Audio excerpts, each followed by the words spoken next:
स्पर्श बंद होना चाहिए? से जो हमें पेंशन मिल रही वो सही है? 6.5 लाख पेंशनर की पेंशन अटकी हुई है। क्यों सरकार से जवाब मांगा जा रहा है और कहा जा रहा है नया 9 दिन पुराना 100 दिन। वन पेंशन का फायदा अटका है। बहुत लोग हैं जो अभी तक सीपीपीसी में अटके हैं कि पहली बात हम डॉक्यूमेंट लाएं कहां से, हम रिकॉर्ड में कैसे कनेक्ट हो, हम जाके सोल्जर बोर्ड में जाते हैं वहां कितना आपको सपोर्ट करेगा। एजेंट है वो हमें कहीं सेटिस्फाइड नहीं कराता, कहीं हेल्प नहीं करता है, बोलता अपने रिकॉर्ड में बात करो, आप सीपी ग्राम पे कंप्लेंट डालो। यदि आप आज भी अपना पीपीओ चेक कर लेना, डिस्चार्ज बुक चेक कर लेना कि आपकी वाइफ का नाम सही है, वाइफ की डेट ऑफ बर्थ सही है, सरनेम सही है। दोस्तों क्या स्पर्श बंद होना चाहिए या स्पर्श के साथ जो हमारा डॉक्यूमेंटेशन हुआ है वो सही है? क्या स्पर्श से जो हमें पेंशन मिल रही है वो सही है? हमें बैंक में जो सिस्टम था और स्पर्श में जो हम कन्वर्ट हुए हैं उसमें पूर्व सैनिकों को क्या फायदा हुआ? यानी इसकी लड़ाई लेफ्टिनेंट कर्नल साहब लड़ रहे हैं ऑनलाइन और उन्होंने दावे के साथ सरकार ने किया कि 6.5 लाख पेंशनर की पेंशन अटकी हुई है और खुदा न खास्ता ये अभी पेंशनर उसकी मृत्यु हो जाती है तो उसकी पत्नी को पेंशन नहीं मिलेगी। और ये बात सत्य है या नहीं है आप अपने हिसाब से सोचो। इसके ऊपर बहुत बड़ी मुहिम चल रही है राष्ट्रव्यापी। क्यों सरकार से जवाब मांगा जा रहा है और कहा जा रहा है नया 9 दिन पुराना 100 दिन। यानी हमारी पहले की पुरानी पेंशन व्यवस्था थी, हम अपने नजदीकी बैंक में जाते थे, बैंक वाला सीपीपीसी से कनेक्ट था, हमारे डॉक्यूमेंटेशन जैसे चल रहे थे। अब हमारे जो डॉक्यूमेंटेशन है जो पुराने लोग हैं उनको आपने डिजिटलाइज कर दिया, इस तरीके का सॉफ्टवेयर बना दिया कि पुराने लोगों की वाइफ का डेट ऑफ बर्थ नहीं है, सिर्फ ईयर ऑफ बर्थ है, डेट ऑफ बर्थ नहीं है। कभी तो नाम की स्पेलिंग, प्रोनाउंसिएशन, हजारों गलतियां, ऐसे 6.5 लाख मामले हैं आउट ऑफ 30 लाख। और ये रोना है। उन्होंने कहा है कि सरकार इसके लिए कुछ नहीं कर सकती, सरकार का प्रोसेस बहुत धीमा है। उन्होंने कहा है स्पर्श अनउत्तरदायी और बहुत धीमा है। स्पर्श की समस्या, रक्षा पेंशन में क्या बदलाव आएगा? नया 9 दिन और पुराना 100 दिन। यानी पुरानी व्यवस्था में हमें सरकार से कोई शिकायत नहीं थी, ना हमें सोल्जर बोर्ड जाने की जरूरत नहीं। यदि हमारे पास पीपीओ डिस्चार्ज बुक है, हमारी एक बार पेंशन शुरू हो गई, हमारी वाइफ की पेंशन ऑटोमेटिक शुरू हो जाती थी। अब आपने इतना प्रावधान कर दिया, इतनी डॉक्यूमेंटेशन प्रक्रिया कर दी है कि पहली बात हम डॉक्यूमेंट लाएं कहां से, हम रिकॉर्ड में कैसे कनेक्ट हो, हम जाके सोल्जर बोर्ड में जाते हैं वहां कितना आपको सपोर्ट करेगा। हमारी पेंशन बंद हो रही है और सच बात है हमारे पास कई कॉल आते हैं जो उनका हस्बैंड खत्म हो गया है, वाइफ की पेंशन चालू नहीं हो रही है, वो तड़प रहे हैं, परेशान हो रहे हैं, भाग रहे हैं, रिकॉर्ड में कॉल कर रहे हैं, चिट्ठियां लिख रही हैं। क्या ये सही है? जब हम सिस्टम में रहते हैं हमारी तब सुनी जाती है, जब हम सिस्टम से बाहर आ जाते हैं आखिर हमारी कौन सुनेगा? और कौन सुनेगा जिसका पति इस दुनिया छोड़कर चला जाएगा, उसके बच्चे हैं, उनकी पेंशन कैसे दोबारा चालू होगी? इसी बात को लेकर के बहुत बड़ी मुहिम चलाई गई है कि नया स्पर्श पोर्टल से सेना के पूर्व सैनिकों को पेंशन संबंधी समस्याओं का सामना करना पड़ रहा है। 14 जुलाई 2025 की न्यूज है। पिछले 5 महीनों से सेना के अनुभवी लेफ्टिनेंट कर्नल आर.के. भारद्वाज साहब जो सेवानिवृत्त हैं, एक ऑनलाइन अभियान चला रहे हैं जिसमें ऑनलाइन पेंशन वितरण प्रणाली के माध्यम से पेंशन लाभ प्राप्त करने के लिए कई रक्षा पेंशनरों को गंभीर समस्याओं का सामना करना पड़ रहा है। इस प्रणाली ने पुराने पेंशन की भुगतान, यानी पुराना पेंशन जो सिस्टम था उसका नया रूप लिया है और जो कि पहले सीधे बैंक से मिलती थी।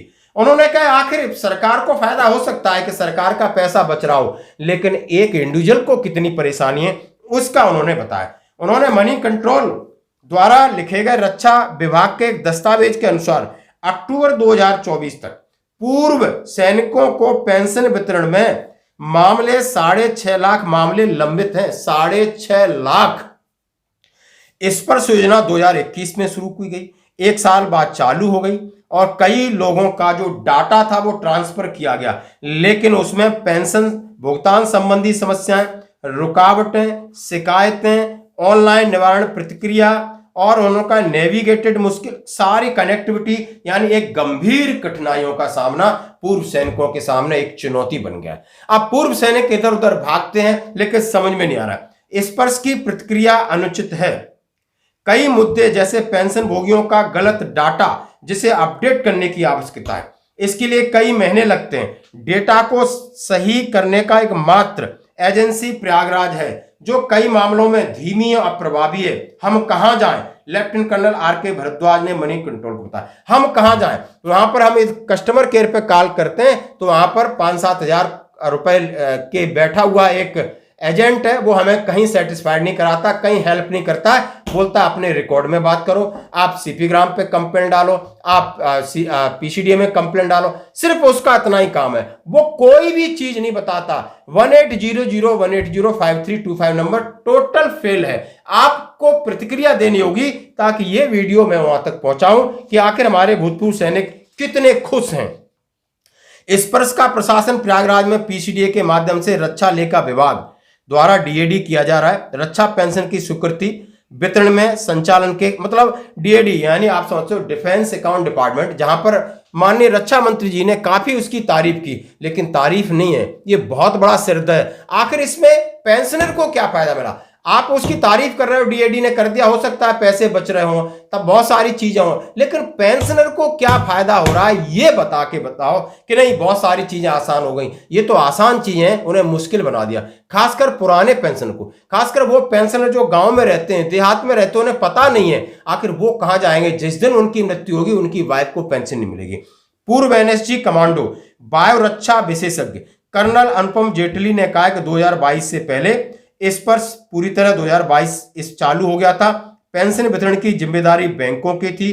पेंशन भोगियों का डाटा, जीवन प्रमाण पत्र आदि में किसी तरह की गड़बड़ी का निपटारा बैंक द्वारा किया जाता था। चूंकि देश भर में दूर दराज इलाकों में अनेक शाखाएं थीं, इसलिए शिकायतों का निवारण बहुत आसान और तेज था। उन्होंने आगे कहा कि मौजूदा व्यवस्था अप्रभावी, थकाऊ, बोगस और सिरदर्द है। इस पर की समस्या रक्षा पेंशन में बदलाव आया।